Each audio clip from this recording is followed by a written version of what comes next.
Welcome to the Mera Monitor video series once again. Today, we will talk about user level control. As an admin, you get to decide how much control you want to give to your users. There are 3 levels to it: no discretion, partial discretion, and complete discretion. In the first case, Mera Monitor runs all the time in the user's machine without an option to pause or stop it. In the second case, users get an option to stop Mera Monitor for a pre-specified time. They can click on the stop button and will have 4 time intervals to choose from: 5, 15, 30 or 60 minutes. Mera Monitor will start running and tracking again automatically after this time interval. In the third case, users get an option to enter into the private mode for as long as they want. They can enter the private mode by clicking this check button. It will stay in the private mode till they uncheck it and let it start tracking again.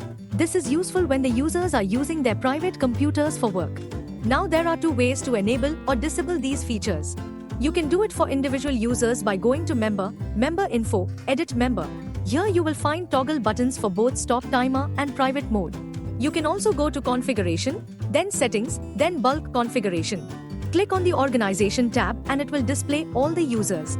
You can select multiple users and enable or disable stop timer and private mode for them in bulk.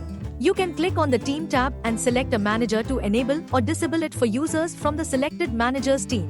Lastly, you can click on the Department tab and select a department to enable or disable it for members of a particular department. That's all about user level controls. Your team can be ultra productive, but only with the right tools. Visit meramonitor.com to claim your free trial today. It's time to help yourself keep on track with Mera Monitor.